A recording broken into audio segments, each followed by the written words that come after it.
Texas. And I moved to San Francisco in 1950. At that time, the war was going on in Korea. And of course, they were bringing, ships in here to be redone.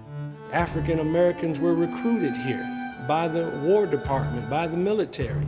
And when the war ended, they thought African Americans were going to go back to Texas, go back to Louisiana, go back to Oklahoma and Arkansas. But when we stayed, the Navy, the city, the planners were trying to figure out what to do with this unwanted, undesirable population. Black people are dying of cancer, asthma, bronchitis, and there were black people from this board telling the EPA, you don't have to worry, everything is fine with black people and their health out there in Hunters Point.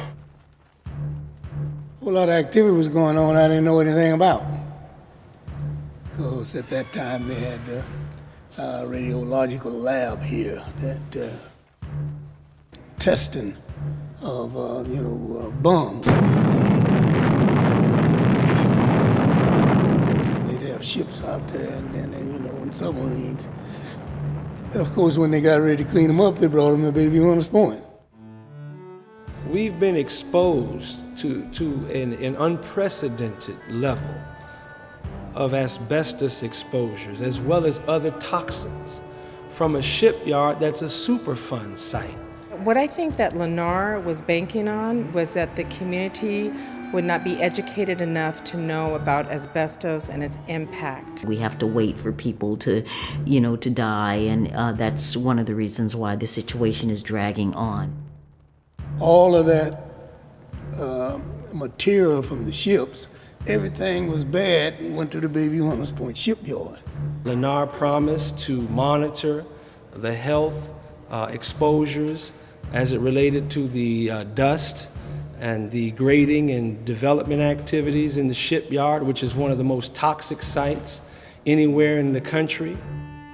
The symptoms of asbestos exposure can be very, very vague and can take a long time to surface.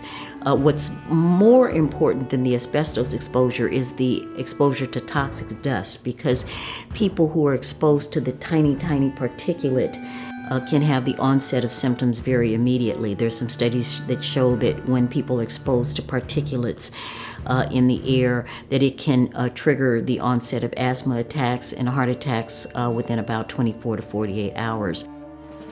This came straight from the Navy, that the Navy actually had knowledge of asbestos and the damage that it would do 30 years before I even got to started working there. Not 10, not 5, but 30 years, long enough to know the kind of damage that asbestos does to the body.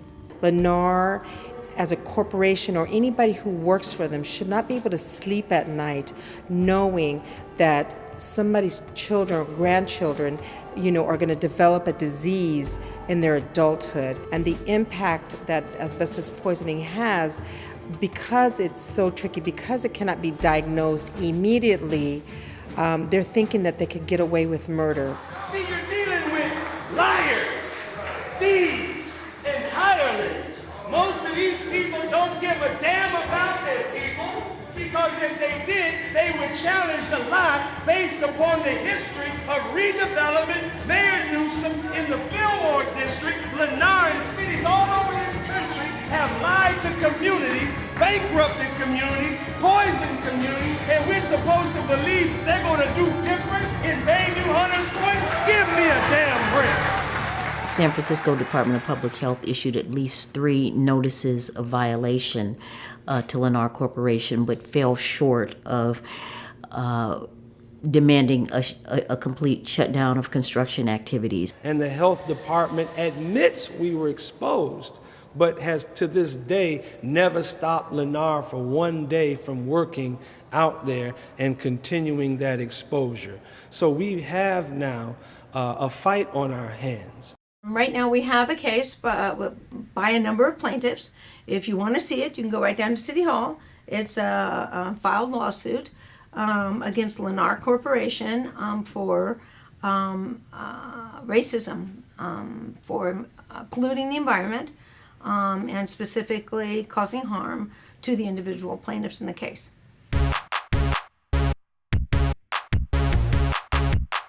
The title of the first story that we ran about the activities of Lundahl was called The Corporation that Ate San Francisco. You know, I kind of went down the rabbit hole of research and mapping out who this operation is, how it began in Florida in the 50s and grew and grew and grew, and eventually I think has operations in over 20 states. And how it came to California and why, which was because we were having a boom in a real estate boom. When the military bases began to be released, that developers all across the country saw this as a huge opportunity. Here were areas of industrial land that were either undeveloped or underdeveloped, you know, nothing much had happened to them. And I think right now, Lundahl has control of over 770 acres in San Francisco. Well, you don't usually find that's almost the size of a small town, you don't usually find areas of land like that lying around, and especially not in a peninsula like San Francisco where every last inch is occupied and fierce battles go on to do anything. Suddenly you have this area. So they were looking at those areas and they were collecting them. Mare Island, Hunters Point, Treasure Island. It's all over the country. What's going on here in San Francisco. The only other place that a land grab was larger than San Francisco. And we haven't had no hurricane, not even an earthquake for 20 years. But the largest land grab in this country, New Orleans and San Francisco was second. All we knew, they're supposed to build 1,600 houses. That's 3.5 years ago. There's not one pad out there. You hear a lot of things as a reporter. People are constantly making allegations, so we look into them. And what we were able to find was a pattern of broken promises, definitely on the environmental monitoring of the asbestos, both, you know, in the air monitoring and the watering. We found patterns of changing the original plan, like whether you're going to build rental housing or condos, whether you're going to build 32% of affordable housing, or whether you're only going to build 32% in certain areas. And it goes on. Lundahl's track record doesn't live up to the promises.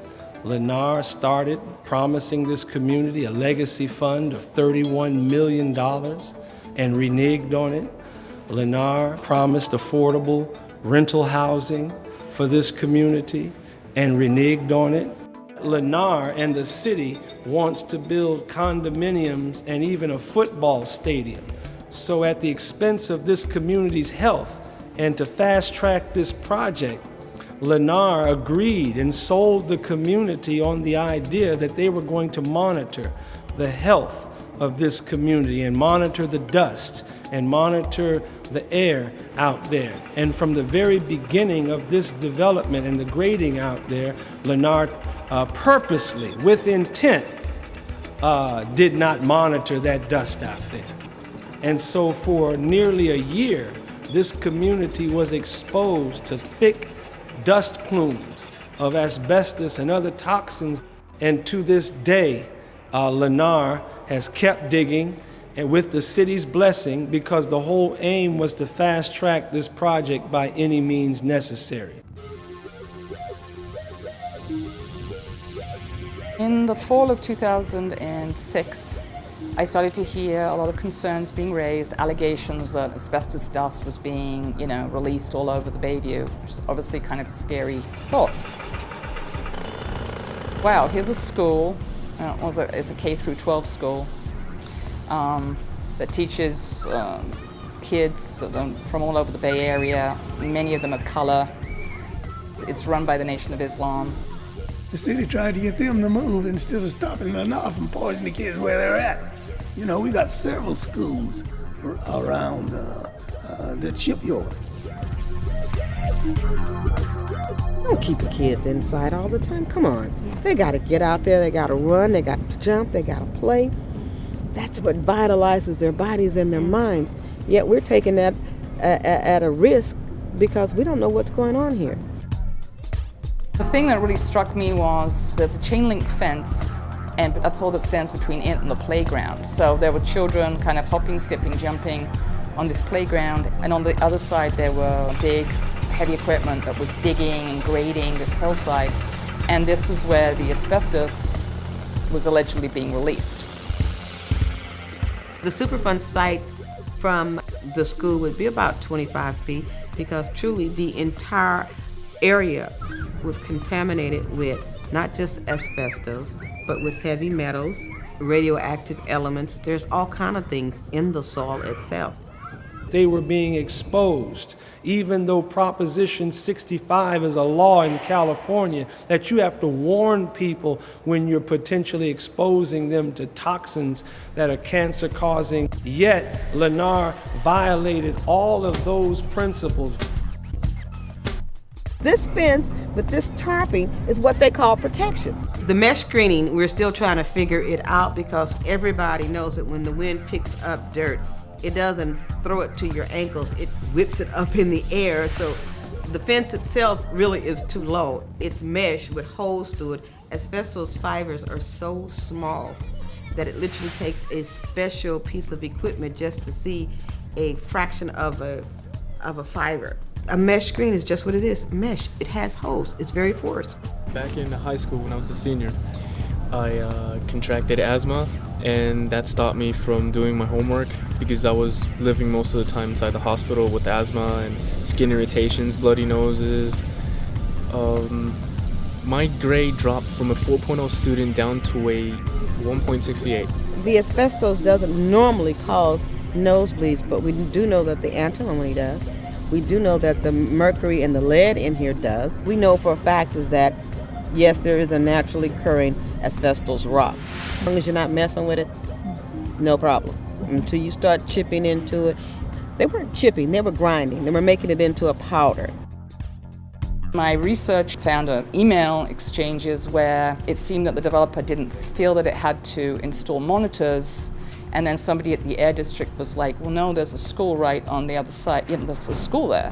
After they were made aware by the air district, who actually started noting and citing them.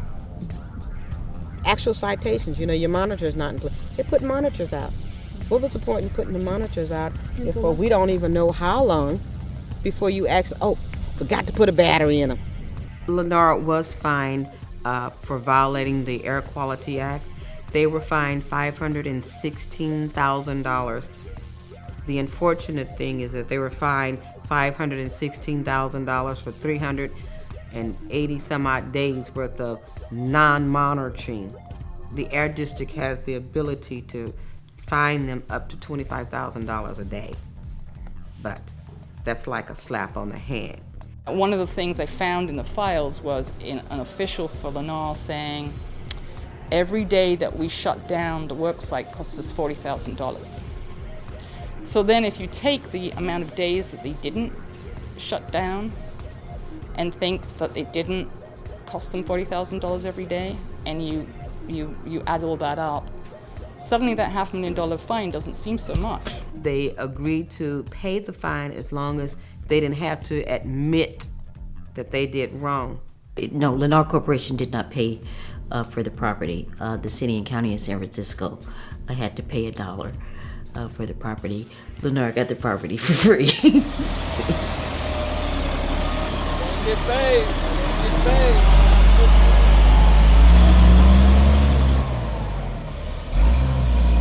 Well, they only put water here when somebody's around or somebody's gonna come into the neighborhood. Yeah. But other than that, they don't cover their dirt even when they're moving dirt. You're supposed to be doing a job in there, keeping the dirt down with water, but they're not even doing that. In California, developers are required to mitigate. They're required to wet down the soil so the dust doesn't get in the air and so people can't be breathing asbestos fibers. Unfortunately, that's an OSHA standard for the workers who are working on site. It is not air quality standard regulated by the Environmental Protection Agency of the United States. So if you're a worker working on Lennar bulldozing, you are given a badge.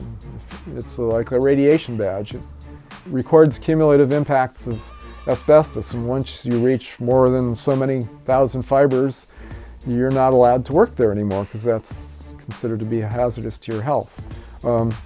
that limit does not apply to residents who may live next to it. They can be exposed to it and there's no law against it. You may or may not be aware of the fact that on October the 13th, 2009, there was an asbestos level at HV 11, one of the community monitors, of 400,000 structures per cubic centimeter. And again, the shutdown level is 16,000 structures per cubic centimeter, and the mitigation level is 1,600. This was 400,000. So these are, the levels of exceedance. You would expect that it would be newsworthy, that people are continuing to be chronically exposed to toxic dust. We know there's asbestos in the dust. We also know that there are other substances that are not being talked about. My principal concern is lead. NAR funded last year a big measure called Prop G to redevelop the shipyard and put 10,500 units of housing on one of the most toxic nuclear dumps in the nation. The only thing really saving our lives and have kept us alive is the fact of that ocean. That most of the time, the wind comes from the ocean and blows it away. So actually, to tell you the truth, God been taking care of us. It certainly have not been the city. I don't think any of this is hysterical hearsay, and I think that the problem with being a minority community is that people have a tendency to say it's hysterical hearsay. It's not true. You don't have the statistics. But when we had the real statistics done, a lot of them were not even disclosed. They were so devastating. One can say that definitely, it's not good to have dust that's not being controlled on a project. And people will say, and within that community, this would never happen in Pacific Heights. This would never happen if it was the area where, our top elected officials live. And if it did happen, certainly something would happen that would be, more than just a slap on the wrist. It's been a very upsetting experience working for people who have been victims of that asbestos, of the thick sand and dust that ends up on their heads and in their lungs, through their nose, through their ears. I mean, really upsetting. I'm a discrimination lawyer. I live on comparisons, all right? Give me a neighborhood like that where a building went on, where they didn't clean it up immediately. Show me one. Las Vegas, there are all sorts of new development areas, okay? You're not gonna find one where they didn't clean it up properly. You're not gonna find one with community outrage because there's asbestos in the air. You're not gonna find one. The one you will find is baby Hunters Point. Lennar has promised a lot of money, has bought a lot of public officials, community leaders, preachers, organizations with promises, and some have gotten resources to push this project forward. There's a history of the negation and the destruction of the health of the poor people in Hunters Point, and this is the 21st century version of that 70-year legacy.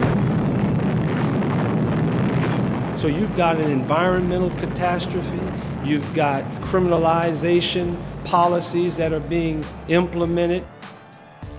All that's happening based upon this Lennar shipyard development. So we've got a serious fight on our hands.